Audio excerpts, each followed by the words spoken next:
Bom dia pessoal, tudo bem com vocês? Muito frio? Para quem não conhece, meu nome é Felipe Arcângelo, eu estou com meu colega Pedro Oliveira. Nós somos da equipe Rotterdam, que atualmente está focada em gateway de pagamento. Hoje a ideia aqui é conversar um pouco sobre integração de sistemas, com enfoque na ferramenta Apache Camel. E também contar um pouco sobre alguns casos aqui do UOL que a gente está usando. A gente vai começar relembrando alguns conceitos de integração de sistemas. Depois a gente vai falar um pouco do nosso projeto, que é o projeto Rotterdam. Aí a gente vai focar um pouco em Camel, vamos fazer a introdução, mostrar exemplos dele na prática, a nível de código mesmo. Depois a gente vai apresentar os cases do Rotterdam e outros cases do UOL. Bom, começando aqui a parte de integração de sistemas, vocês devem lembrar da arquitetura monolítica. Na arquitetura monolítica a gente tem um sistema autocontido. Ou seja, todas as funcionalidades do sistema estão numa aplicação só. A gente tem aqui quem se entrega com ela, os clientes. Mas a aplicação mesma é um único bloco. Ou seja, todas as funcionalidades, tanto back-office quanto web services, batch, core, tudo isso fica na mesma aplicação. Até hoje em dia a gente encontra... Até hoje a gente encontra exemplos dessa arquitetura aqui. Isso é um problema, porque a gente acaba tendo um dinossauro aqui, um cara muito grande para se manter, com muitas responsabilidades. Um exemplo bom desse cara aqui é o Bpag, que é um gateway de pagamentos da UOL, que antigamente era inclusive o gateway de pagamento do PagSeguro também, que hoje foi substituído. Daqui a pouco a gente vai falar mais sobre o Bpag. A arquitetura monolítica evoluiu para a arquitetura composta, ou componentizada. Não se assustem com esse diagrama aqui não, tá? Isso aqui é só um exemplo para mostrar como é que fica uma arquitetura dividida em componentes. Aqui a gente tem vários sistemas conversando entre si, para atingir um objetivo em comum. Para vocês terem uma ideia, esse aqui é o diagrama de verdade do nosso projeto Rotterdam. Temos aqui vários sistemas conversando entre si, algumas integrações síncronas, algumas assíncronas, por aí vai.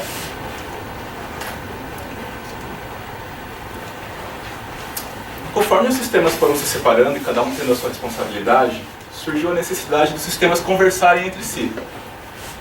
Então existem basicamente 4 técnicas de integração que os sistemas podem usar. A primeira delas é o banco de dados compartilhado.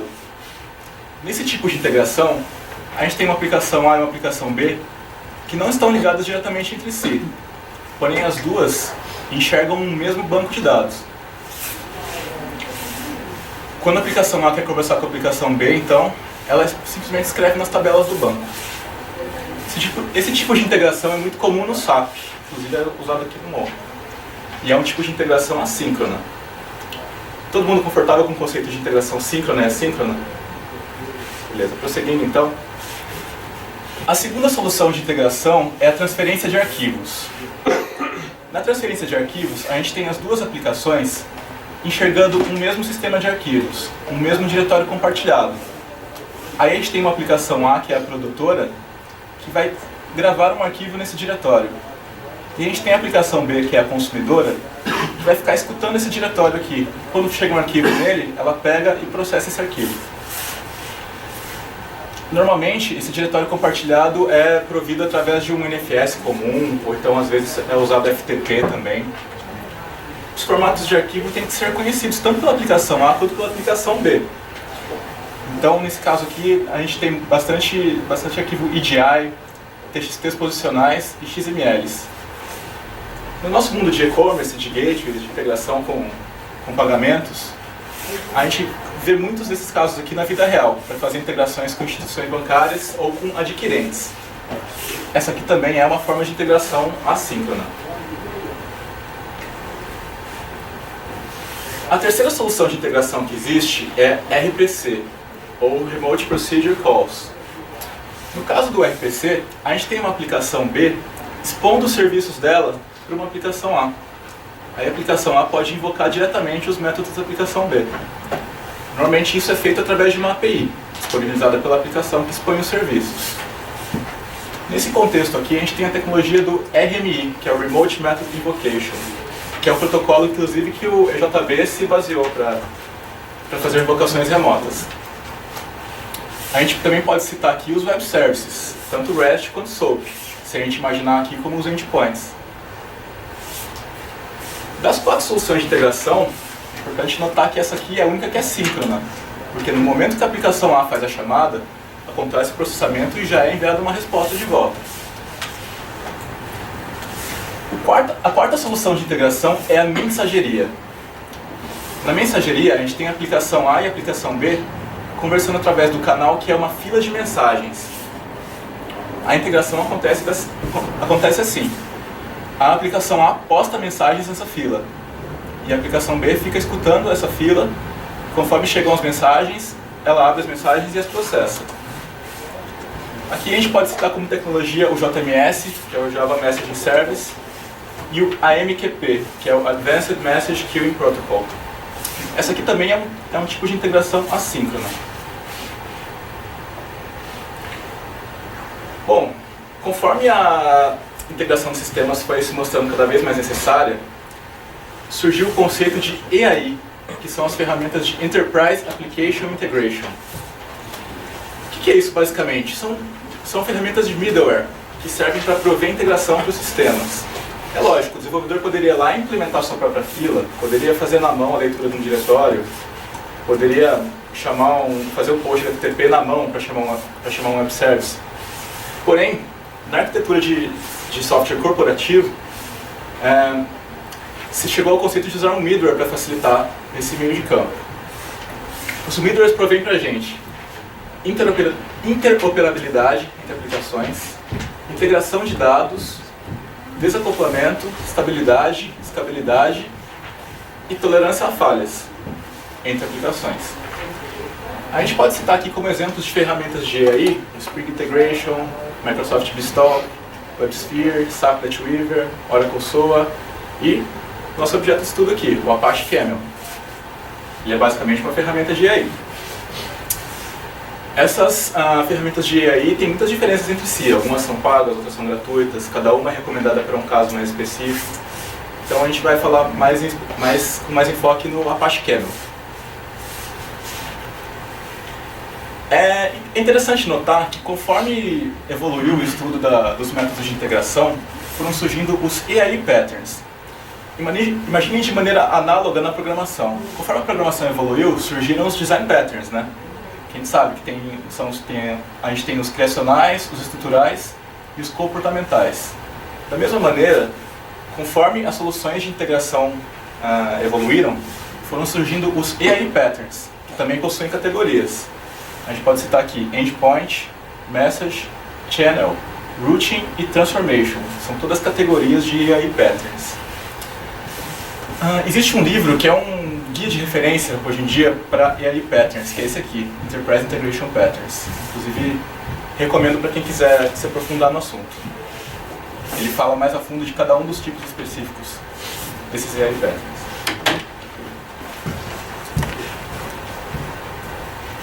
Bom, agora eu vou falar um pouco do projeto Rotterdam e como ele se encaixa nesse contexto de integração de sistemas. A Audível possui um produto chamado BPAG, que é um gateway de pagamentos.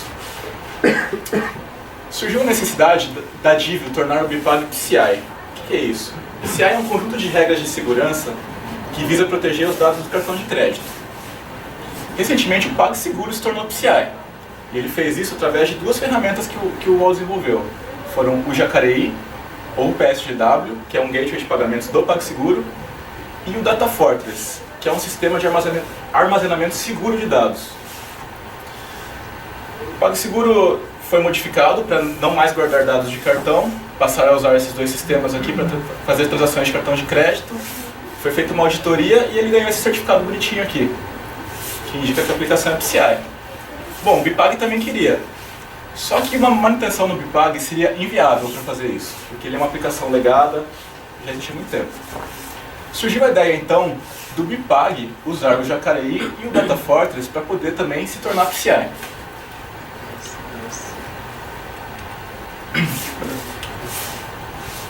Então a ideia básica é a seguinte: quando antes a gente tinha aqui a figura do lojista, que é o cliente, enviando uma requisição para o BPAG, havendo um processamento aqui, e ele recebendo uma notificação posteriormente, aqui a gente vai ter a figura do Rotterdam, que vai se integrar com o Data Fortress, vai se integrar com o Jacareí, vai se integrar com o BPAG e vai responder para esse lojista. Um conceito importante aqui é que, como requisito do PCI, a gente não poderia mais guardar os dados sensíveis de cartão de crédito no BPAG. Ou seja, todas as aquisições aqui teriam que ser filtradas para não mais salvar dados de cartão aqui dentro. A gente tem o que a gente chama de escopo PCI, que é um perímetro onde as informações seguras podem... É um perímetro seguro onde as informações podem trafegar. Outra coisa importante de notar aqui é que a interface de integração do lojista, do cliente, né, não muda. Ele vai continuar mandando uma requisição e recebendo uma notificação da mesma maneira. Rotterdam, lojista. Isso vai ser transparente para ele. Ele nem vai saber que o sistema mudou, mas de repente o BPAG vai se tornar PCI. Um desafio adicional do projeto Rotterdam é que o BPAG ele expõe web services utilizando diferentes tecnologias, como por exemplo Axis, CXF, Spring AWS, Castor. Ou seja, o projeto Rotterdam teria que ser capaz de se adaptar a todas essas tecnologias. Então a gente chegou a uma série de requisitos aqui, funcionais e não funcionais, que a gente enfrentaria no projeto Rotterdam.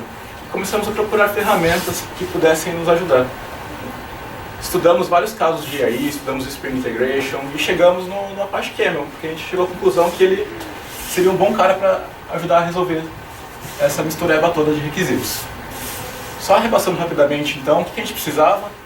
Tornar o BPAG PCI Compliance, ter roteamento de requisições HTTP, ter transformações de requisições HTTP, que a gente precisava filtrar os dados de cartão de crédito.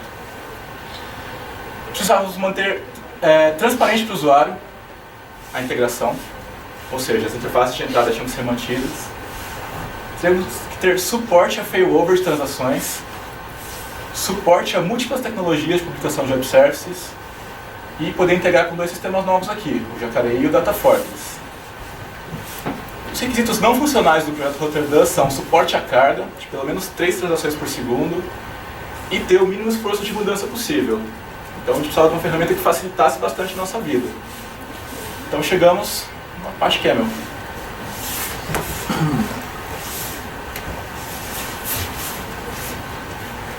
Então, o Apache Camel ele é um framework, como o Felipe falou, que para auxiliar a integração dos sistemas, né?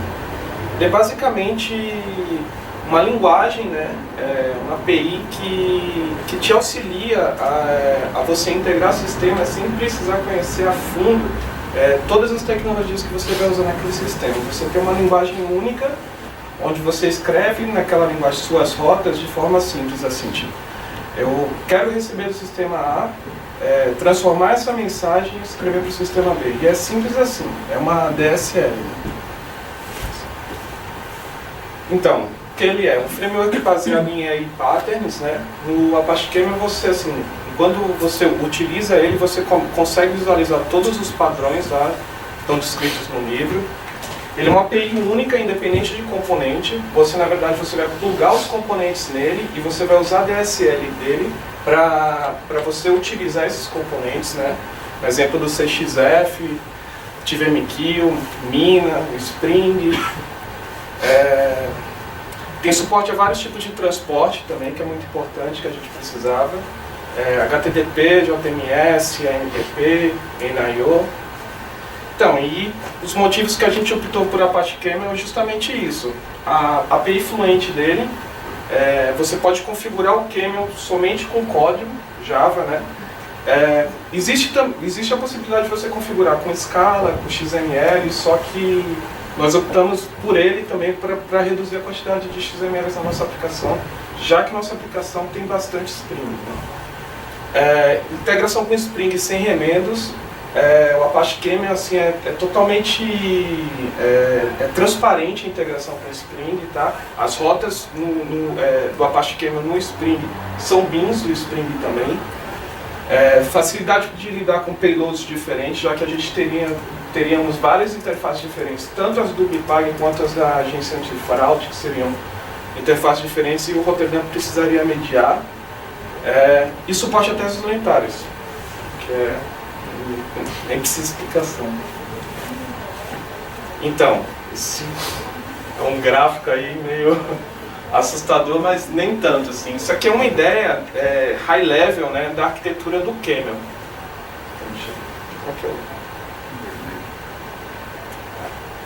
Então, aqui ó, ele mostra a Routing Engine, que é um motor de roteamento do Camel, né? Que é justamente a DSL. Usando essa DSL, inclusive essa DSL você pode escrever em Java, né? XML, Scala, Groove. Ela está disponível em várias linguagens diferentes. Usando essa DSL, você vai configurar suas rotas, né? O Camel é baseado em rotas, né? Você vai usar essa DSL para invocar processors aqui, para transformar sua mensagem e instanciar os endpoints. Aqui você pode ter endpoints de acordo com o tipo de componente que você pluga. O componente, na verdade, ele cria os endpoints, né?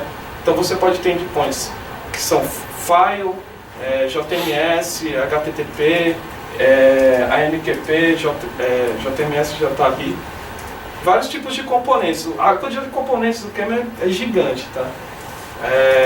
E os processors aqui, você pode ter vários tipos também. Você pode ter enrichment aqui, porque é para quando você tem um payload, você quer adicionar coisas nele. Você pode ter um processo de mediação, de validação, transformação, filtragem, entendeu? E aí você pluga aqui na rota, você escreve a rota.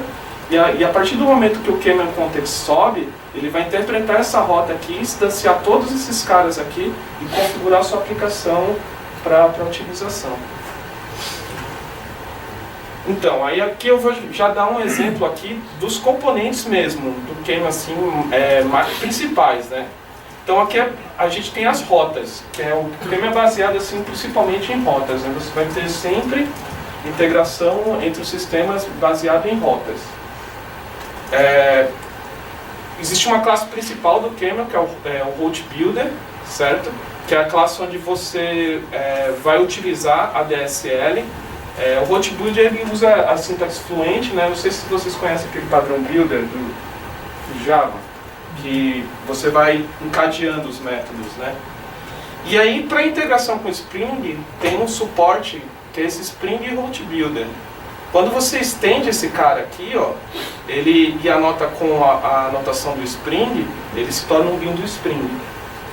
E aí você pode injetar no Route Builder as configurações que você precisa. Então assim, se um dia você precisar mudar, por exemplo, o seu endpoint aqui, você vai lá e injeta um novo endpoint e aí você não precisa reconfigurar a sua rota. A sua rota fica mais voltada realmente ao que você precisa fazer, né? Orquestrar, né? Os Route Builders são invocados pelo Camel Context durante o load da aplicação, né? Como eu tinha explicado no slide anterior. Então aqui eu vou dar um exemplo aqui do que é isso aqui, né? O que está fazendo. Quando o Camel Context sobe, ele chama esse configure aqui, tá? Esse aqui é um exemplo aqui real, na verdade, de uma das rotas nossas que envia dados para antifraude. Nesse caso aqui, a gente está recebendo de um endpoint aqui uma mensagem. Esse aqui é um endpoint HTTP, então ele é síncrono, tá? Por isso que a rota aqui não tem um from e um to. Aqui ela acaba, né? Tem um stop no final. Eu estou recebendo uma mensagem aqui em string. Eu estou convertendo, em JSON na verdade, eu estou convertendo o body dela para string, em formato TF8. Estou fazendo um Marshall dele usando o Jackson aqui, ó. O Camel ele tem vários tipos de data format também. Então você pode usar Jackson, você pode usar Extreme, por exemplo. Você pode usar vários tipos de data format diferente para você fazer um Marshall das mensagens de forma transparente. Então você não precisa ir lá e configurar esses caras. Aqui tem uma transformação que é para enviar para a rede. Aqui é um envio mesmo da mensagem para lá. Aqui é a remoção da informação do cartão, o Marshall, e aí, como esse é um endpoint síncrono, né, terminando a rota aqui, ele vai responder para o cliente. Então, estou fazendo um monte de operações aqui. Esses objetos aqui, eles estão totalmente, são tudo interfaces, né?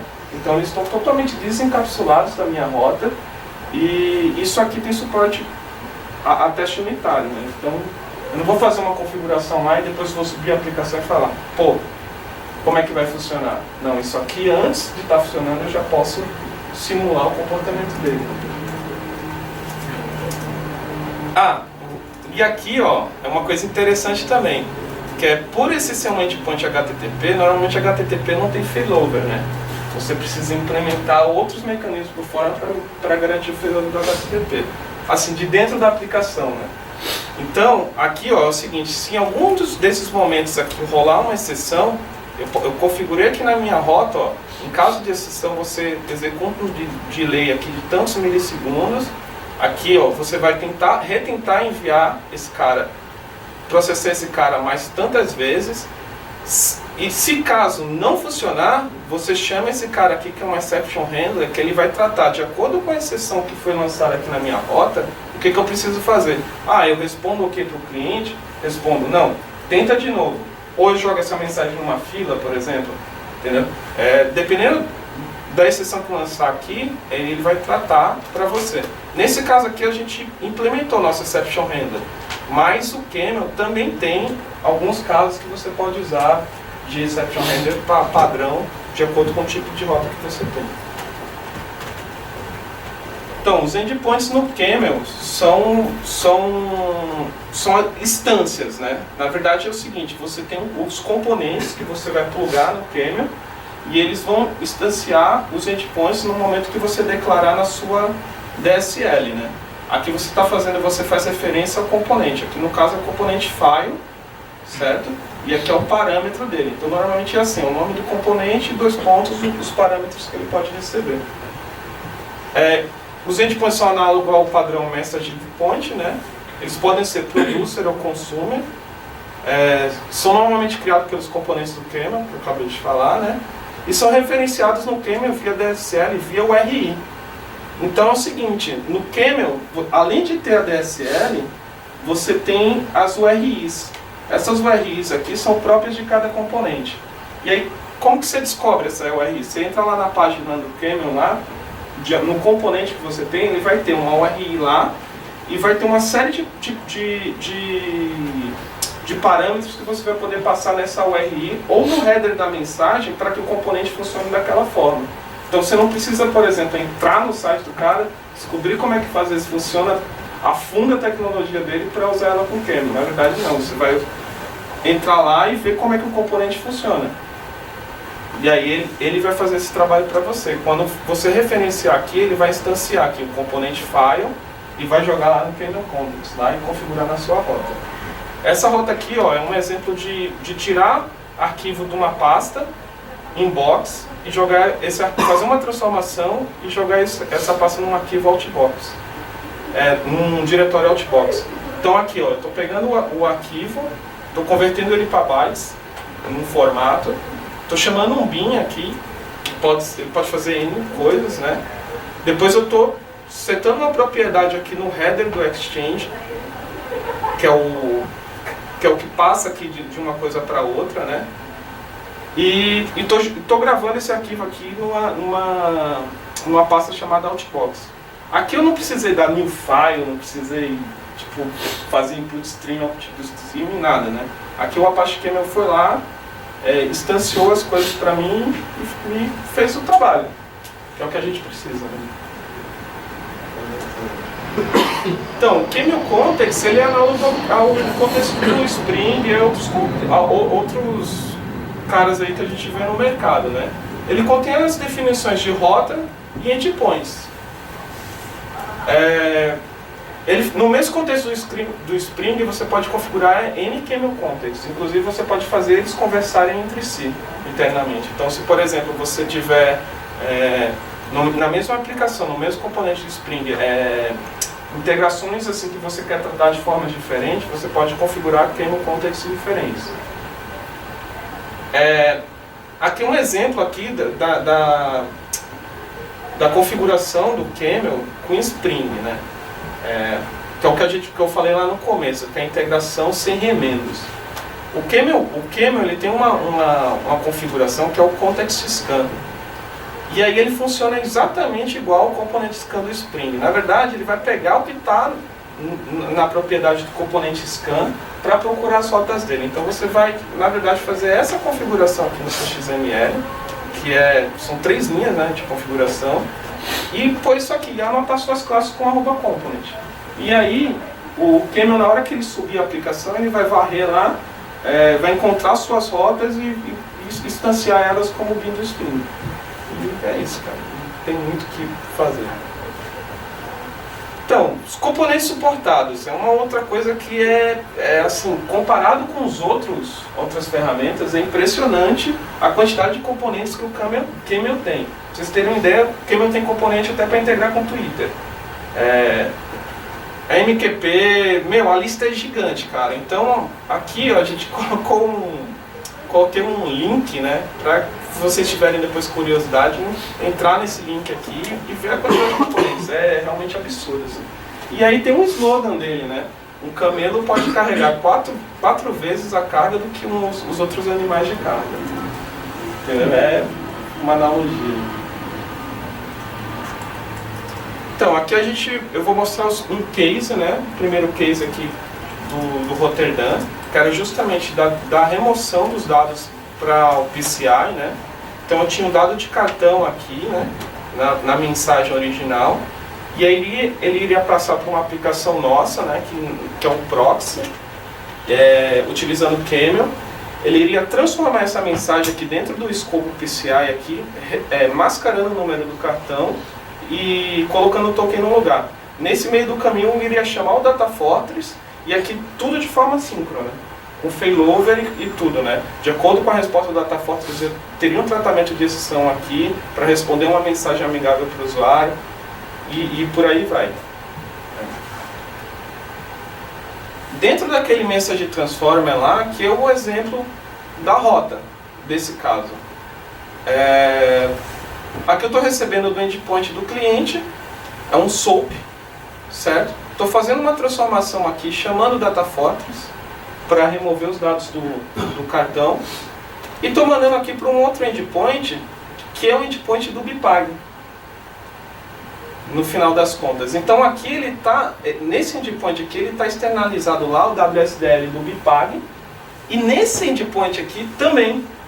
Só que aqui no meio do caminho eu estou fazendo uma transformação, né? E para o cara lá que está utilizando, está transparente, totalmente transparente. Aqui eu tenho um failover também, né? Se por acaso esse cara aqui que eu estou tentando conectar, ele está no SLB lá, ele não responder de acordo com o tempo, eu vou dar um delayzinho e tentar mandar de novo. Ele vai balancear a carga para outro cara, que é o do mesmo cluster, né? Aqui eu já falei, né? Está estendendo aqui o Spring Hot Builder do Spring, né? Que é para integração com o Spring. Isso aqui é um exemplo de Message Transformation com Content Enrich do AI Patterns. Aqui eu estou pegando a mensagem e adicionando coisas novas nela.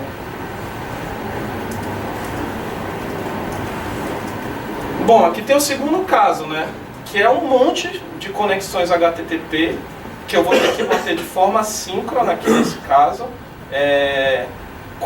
Por exemplo, se der exceção num retorno, ter algum tipo de tratamento, dependendo de onde a transação parou, por exemplo, se a transação já fosse inserida na base do Bpag, eu não poderia responder para o cliente: não deu certo. Eu teria que responder: estamos em processamento, entendeu? E aí eu precisaria ter um tratamento aqui para assim, ó, não responder essa exceção que veio daqui para o cliente. Eu teria que, em algum momento, pegar essa mensagem de erro aí, transformar ela e responder para o cliente: estamos em processamento, e eu internamente tratar esse erro. E aí é isso aqui. Como garantir isso, né? Então a gente tinha aqui o componente de transformação, que enviaria para um outro componente, que é esse componente de roteamento. E esse componente de roteamento queria ter esse mecanismo de tratar se caso algum desses caras aqui não desse certo.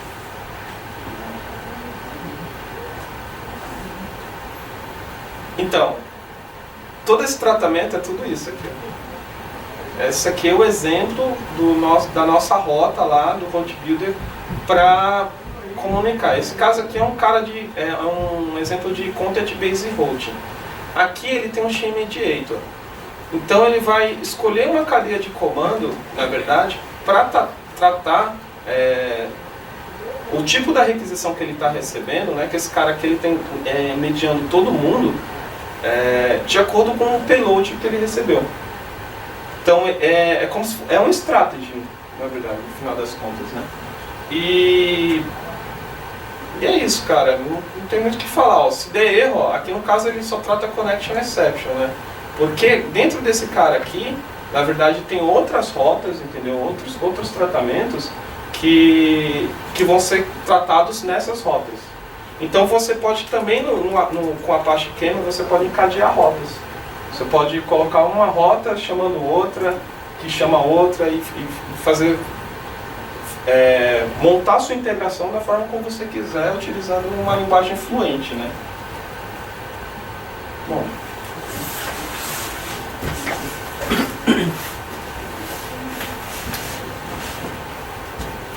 Bom, esses foram os casos de utilização do Camel no projeto Rotterdam. Uma coisa que faltou mencionar é que, assim, o BPAG, que é o nosso objeto, patronato PCI, né? Ele é um produto da Audívio. Por que o OCS está mexendo nesse produto? Acontece que tanto a equipe Jacareí quanto a equipe Jacareí ela é muito próxima da equipe Rotterdam. E a equipe Jacareí foi quem tornou o PagSeguro, o gateway do PagSeguro PCI. Então, devido ao nosso know-how, a gente atua numa espécie de outsourcing para a Divio, para fazer esse projeto. Agora eu vou falar sobre alguns casos do Jacareí, que o Jacareí também passou a utilizar Camel depois de ver a nossa implementação com sucesso. Bom, nesse caso aqui do Jacareí, a gente tem integração com uma instituição financeira. A instituição financeira está salvando um arquivo num diretório que o Jacareí enxerga. E o que precisa acontecer? Esse arquivo contém vários registros de pagamentos. Cada registro de pagamento desses precisa ser logado, salvo no banco e precisa gerar uma mensagem a ser postada numa fila JMS. O Jacareí utilizou o Camel para fazer isso, para orquestrar todo esse processo. Assim poderia haver integração com 3 sistemas, né? Integração com o Splunk, que é o sistema de log, integração com o banco e gravação em fila JMS, que é a mensageria.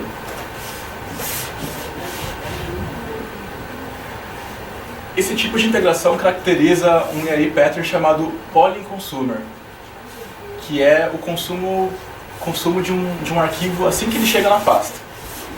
Você não precisa definir, nesse caso, um listener para aquele diretório, ou então fazer algum job que fique rodando e vendo se caiu algum arquivo lá. Você simplesmente vem aqui no Camel, especifica from, file e o diretório de destino. O Camel se encarrega de fazer todo esse polling aqui para você. O Polling Consumer é um pattern da categoria Messaging Endpoint, tá? Então o que a gente tem aqui? Essa é o URI da nossa rota. O file ele permite que você especifique outros campos aqui, como por exemplo pré-move, move failed. O que isso significa? Vamos escutar arquivos nesse diretório. Quando a gente começar a processar o arquivo, a gente vai jogar ele no diretório de processamento. Terminamos o processamento com sucesso, vamos mover ele para esse diretório aqui, o diretório de sucesso. Deu algum problema, vamos jogar ele para o diretório de erro. E, para cada registro desse arquivo, vamos chamar cada um desses bins aqui. O bin de log, que vai se integrar com o Splunk, o bin de database history, que vai se integrar com o banco de dados Oracle, e o bin message producer, que vai se integrar com as filas através de Spring Integration. Então, nesse caso aqui, eles optaram por utilizar um bin do Spring para postar na fila. Mas o Camel também permite aqui de você, no final, ali, em vez de acabar com a rota dando stop, você fazer um from, um to. e aí você usa o componente JMS para você poder postar na fila. Aqui eles fizeram um pouco diferente. Então existe essa flexibilidade também, né? Se você quiser usar um pouco de Spring Integration, alguma coisa do Spring, beleza, velho, vai, manda bala, entendeu? Um outro caso de utilização do Camel pelo Jacaré interessante aqui é a esquedulação de jobs. O que a gente tem nessa parafernália toda aqui? Nós temos uma rota ativada através de um timer. Ele é um timer do Quartz aqui que roda 2 vezes por dia. Esse timer tem que acarretar um processo em que a gente vai buscar registros do banco, vai retornar uma lista de registros para a gente. E aí, para cada registro dessa lista, nós vamos chamar integração com Splunk, integração para geração de arquivo e a remessa desse arquivo para um diretório remoto.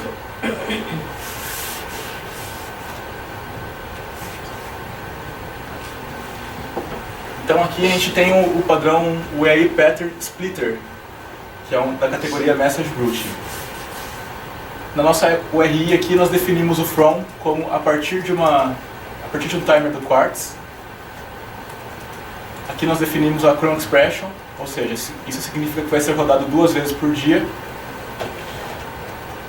Referenciamos o bin, que vai vai buscar os registros do banco e transformar em mensagens. E aqui a gente pode especificar uma escolha. Se a gente consultar no banco e enviar uma lista vazia, a gente simplesmente loga que a lista está vazia. Se a lista não estiver vazia, redirecionamos para outra rota local aqui. Aqui a gente tem um encadeamento de 3 rotas, tá bom? Essa primeira rota está pegando do timer e está jogando para essa rota de baixo. Essa rota de baixo, ela está pegando um corpo aqui que é uma lista de registros, está fazendo split. Está transformando aquela lista de registros em registros únicos para serem postados de maneira transacional. Está redirecionando eles para a próxima rota, que é essa rota aqui de baixo. Finalmente, essa última rota pega a mensagem, loga, transforma em arquivo e finalmente move esse arquivo para o diretório remoto na rede.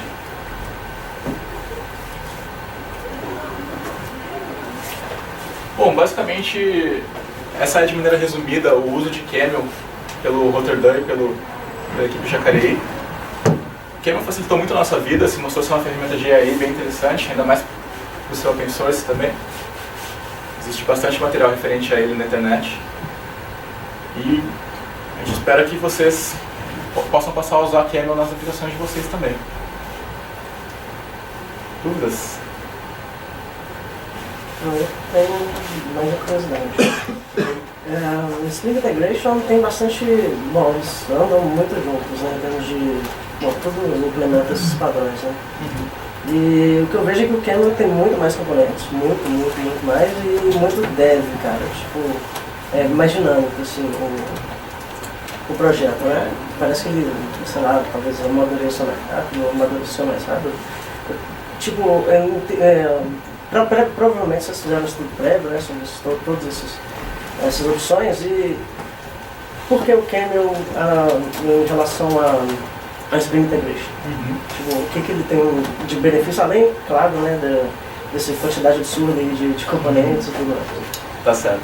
Bom, basicamente, a quantidade absurda de componentes, porque a gente mencionou anteriormente que o Bipag ele expõe web services usando miscelâneas de tecnologias diferentes. Mas um outro motivo também que a gente gostou muito do Camel é você poder declarar suas rotas dinamicamente, é usar a DSL. Você não precisa deixar a sua rota chapada no XML. Você pode fazer a sua rota em momento de código, pode configurar a sua rota usando parâmetros do banco, por exemplo. Então, esse é um dos principais diferenciais do Camel, né? Como eu falei ali, a gente usou junto com o Spring para injetar as configurações da rota. Então, assim, eu tenho uma rota mais no nível de solução mesmo de integração, entendeu? Então, assim, eu preciso saber como que minha solução de integração foi desenhada. Eu entro na rota, lá tá escrito, cara. É praticamente como ler em português ali o negócio, entendeu? E outra coisa, na configuração da rota, em vantagem do XML, é que é o seguinte: você, em tempo de desenvolvimento, você dá um Ctrl espaço e você entra na classe e vê Isso, cara, é muito diferencial, porque às vezes você tá desenvolvendo e você fala, puta, e agora? O que eu chamo, né? O que eu faço? Preciso fazer isso. Aí você vai intuitivamente lá, dá um ponto body, pô, e ele te traz do Exchange lá o body da mensagem. Aí fora você É totalmente intuitivo, entendeu? Rota, tipo, sob demanda, né? É bem massa. Por exemplo, eu vejo aquele poller lá que se acionou com quartos. Poderia configurá-lo dinamicamente, tempo de execução, tudo bonitinho. Poderia. Exatamente. Na verdade, ele foi programado. Ele foi programado aqui para pegar a configuração do banco, tá? A gente simplesmente alterou o código para poder mostrar para vocês. Na verdade, ele pega uma Chrome Expression e uma configuração em banco. Ou seja, caso precise passar a gerar 4 vezes por dia em vez de 2, é só fazer uma SR de banco. Você não precisa fazer um delivery da sua aplicação. Nós tivemos que fazer um workaround para fazer basicamente esse comportamento. Isso é uma das principais diferenças, cara. Travado no XML, né? E outra, cara, é aquela história, tem coisas do Spring Integration que são legais também, né? Você pode usar os dois juntos. Ele tem um componente, né? Inclusive o Jacaré faz isso, ele usa Spring Integration para postar nas filas. Como é que pode debugar esse negócio? Breakpoint. É um bin do Spring, cara. A rota ela é um bin do Spring. Você põe um breakpoint lá e debuga. Porque quando você usa o padrão builder, ele gera internamente um outro objeto, né? Então, quando você está montando ele... Então, certo. Ali ele vai gerar instâncias de vários objetos, de acordo com a definição da rota. Se você quiser, na verdade, que ele configure, na verdade, é o build. Do builder. Então na hora que estiver subindo sua aplicação, ele vai chamar o endpoint, entendeu? E é naquele momento que você debuga. Se a rota tiver alguma coisa de configuração errada, o container não sobe. Então ali naquele momento você já sabe que sua configuração está errada e não te deixa, vou seguir em frente e aí eu descubro depois. Né? Ali também você pode mocar, né? Você faz um teste unitário do builder. É isso. O SwiftWard do GBoss também usa o Camel, uma galera que usa o Camel, né? Se quiser usar aí com o GBoss e o Spring, tem também. Outra coisa, você pode tratar ele também, esse tipo de integração com o Spring é um negócio um tipo de registry, né? Que o Camel Context encapsula, que é o Application Context Registry. Mas tem um JNDI Registry também para você integrar com o container de JB, por exemplo. E tem o Simple Registry também, você pode instanciar o Camel Context lá, utilizando o Simple Registry para usar uma aplicação JSE, por exemplo. Então você não precisa ter um container, na verdade, para utilizar Camel. Você pode fazer uma aplicação standalone que seja uma aplicação de integração.